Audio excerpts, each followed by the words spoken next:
நாட்டு மக்களுக்கு பேரிடி! இலங்கை தமிழரசு கட்சியும் இந்தியாவும் புதிய கதை கூறும் ஸ்ரீதரன். முஸ்லிம் விரோத போக்குடன் செயற்படும் ரணில் சான்றுகளை கோரும் கிழக்கு எம்பி.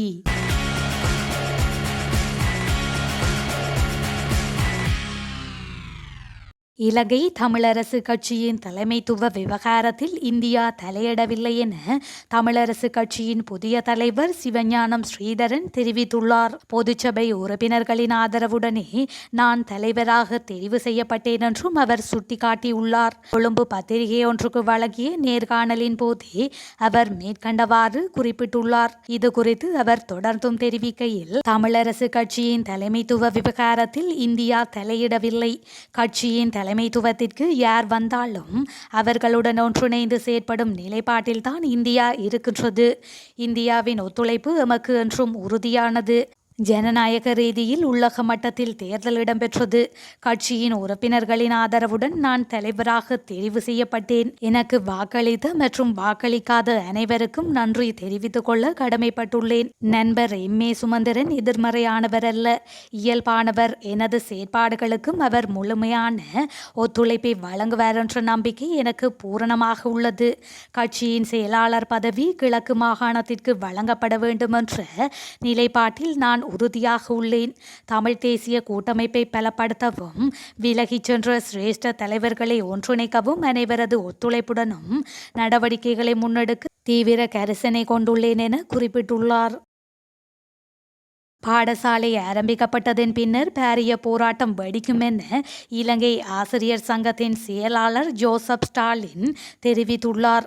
பாடசாலை ஆசிரியர்கள் மற்றும் அதிபர்களின் சம்பளங்கள் 20,000 ரூபாவினால் உயர்த்தப்பட வேண்டும் என அவர் கோரிக்கை விடுத்துள்ளார். பாடசாலை பிள்ளைகளது பெற்றோர் மீது தேவையற்ற வகையில் கல்வி செலவுகள் திணிக்கப்படுவதாக அவர் குற்றம் சுமத்தியுள்ளார்.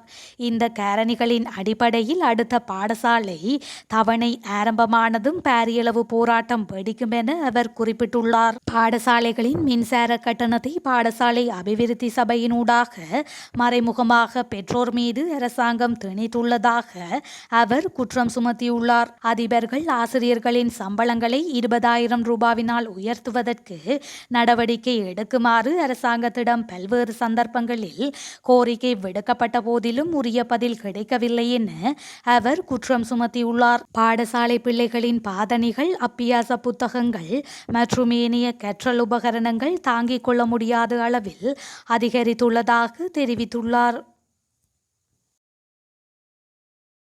ராஜாங்க அமைச்சர் சனத் நிசாந்தவின் விபத்துடன் தொடர்புடைய 3வது வாகனம் ஒன்று இருப்பது குறித்து விசாரணைகளை மேற்கொண்டு வருவதாக காவல்துறையினர் தெரிவித்துள்ளனர். விபத்தில் தொடர்புடைய 2 வாகனங்களின் ஓட்டுநர்கள் 3வது வாகனம் ஒன்று விபத்தின் போது பயணித்ததாக கூறியதால் நெடுஞ்சாலை காவல்துறையிடம் இது தொடர்பில் ஆராயுமாறு கோரப்பட்டுள்ளதாக மூத்த காவல்துறை அதிகாரி ஒருவர் தெரிவித்துள்ளார். கட்டுநாயக்க அதிவேக நெடுஞ்சாலையில் கடந்த 25 தேதி இடம்பெற்ற வாகன விபத்தில் ராஜாங்க அமைச்சர் சனத் நிசாந்த மற்றும் அவரது பாதுகாவலரான காவல்துறை உத்தியோகத்தர் அனுராத ஜெயக்கொடி ஆகியோர் உயிரிழந்திருந்தனர். இந்த நிலையில் அவரது மரணம் குறித்த விசாரணைகள் நடைபெற்று வருகின்றது. விபத்துக்குள்ளான ராஜாங்க அமைச்சரின் வாகனம் மற்றும் கனரக வாகனங்களின் சாரதிகளிடம் விசாரணை நடத்திய போது வேகமான ஓட்டம், கவனக்குறைவு, மோசமான தெருவிளக்குகள் மற்றும் 3வது வாகனம் வழிவிடாமை என்பன இந்த விபத்துக்கான காரணிகளாக அமைந்துள்ளதாக அவர்கள் தெரிவித்துள்ளனர். விபத்தின் போது ராஜாங்க அமைச்சரின் ஜீப் அதிவேகமாக மணிக்கு 150 கிலோமீட்டர் வேகத்தில் பயணித்துள்ளதுடன் சில சமயங்களில் அந்த வேகத்துக்கு மேலாகவும் சென்றுள்ளதாக விசாரணைகளில் தெரிய வந்துள்ளது. இந்த நிலையில் விபத்துக்குள்ளான ஜீப் வாகனத்தின் ஓட்டுநர் வாகன விளக்குகளை ஒளிர செய்து மற்றும் ஒரு வாகனத்தை முந்தி செல்ல முற்பட்டதை தான் அவதானித்ததாக கனரக கொள்கலன் சாரதி தெரிவித்துள்ளார்.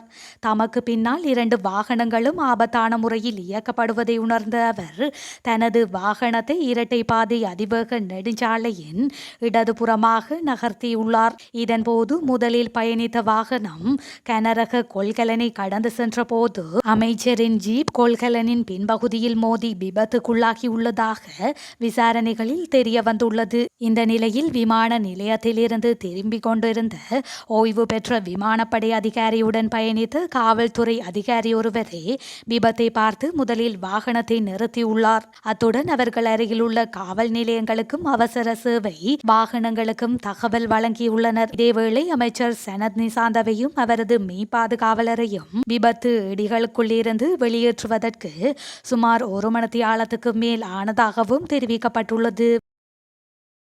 இந்த வருடத்தின் அடுத்த 2 அல்லது 3 மாதங்களுக்குள் கடந்த 2023ஆம் ஆண்டை விட அத்தியாவசிய பொருட்களின் விலைகள் மீண்டும் அதிகரிக்கலாம் என பேராதனை பல்கலைக்கழகத்தின் பொருளாதார மற்றும் புள்ளி விபரவியல் திணைக்களத்தின் பேராசிரியர் வசந்த அத்துக்கோரல தெரிவித்துள்ளார். இது தொடர்பில் மேலும் கருத்து தெரிவித்த அவர், உள்நாட்டு உற்பத்திகளை அதிகரித்து நாட்டின் பொருளாதாரத்தை உயர்த்தும் திட்டம் அரசாங்கத்திடம் இல்லாததால் தமிழ் சிங்கள புத்தாண்டு காலத்திலும் பொதுமக்கள் அதிக விலைக்கு பொருட்களை கொள்வனவு செய்ய வேண்டிய நிலை ஏற்படும். அரசாங்கத்தின் எதிர்பார்க்கும் வருவாய் இலக்குகளின்படி ஜனவரி 1ஆம் திகதி முதல் நடைமுறைப்படுத்தப்பட்டுள்ள வரி கொள்கைகளினால் இதுவரையிலும் ஒருவர் ஒரு மாதத்தில் செலுத்திய மறைமுக வரியான 6,330 ரூபாய் 3,684 ரூபாயிலிருந்து 10,014 ரூபாவாக அதிகரித்துள்ளது. இதன்படி நாட்டில் வசிக்கும் ஒருவர் மாதாந்தம் 14,737 ரூபாய் மறைமுக வரி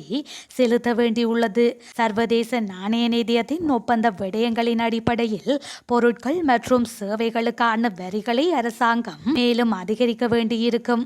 இதன் காரணமாக எதிர்காலத்தில் மக்கள் தமது வாழ்க்கை செலவுகளை ஈடு செய்வதில் கடும் நெருக்கடிக்குள்ளாகலாம். சர்வதேச நாணய நிதியத்தின் திட்டத்தை செயற்படுத்தி உள்ளூர் பொருளாதாரத்தை விரிவுபடுத்தி பொருளாதாரத்தை உருவாக்குதல் நாட்டின் தற்போதைய தேவை. இதன் மூலம் நாட்டுக்கு தேவையான பொருட்கள் நாட்டிலேயே உற்பத்தி செய்யப்பட்டு அரசாங்கத்தின் வரி வருமானத்தை அதிகரிக்க முடியும் எனவும் பேராசிரியர் தெரிவித்துள்ளார்.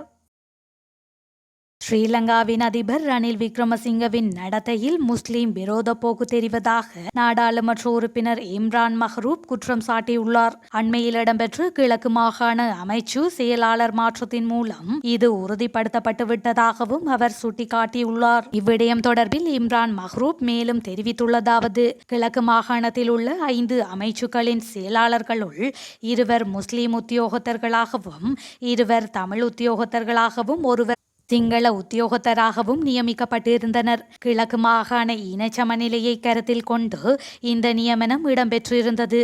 ஆனால் ரணில் விக்ரமசிங்கவின் ஆட்சி காலத்தில் கிழக்கு மாகாண அமைச்சு செயலாளர் நியமனத்தில் தகுதியுள்ளோர் இருந்தும் முஸ்லிம் உத்தியோகத்தர்கள் ஓரங்கட்டப்பட்டனர். ரணில் விக்ரமசிங்க தொடர்ந்தும் பதவியில் நீடித்திருப்பாராயின் சகல முஸ்லிம்களும் ஓரங்கட்டப்பட்டு விடுவர் என்பதையே இது எடுத்துக்காட்டுகின்றது என அவர் தெரிவித்துள்ளார்.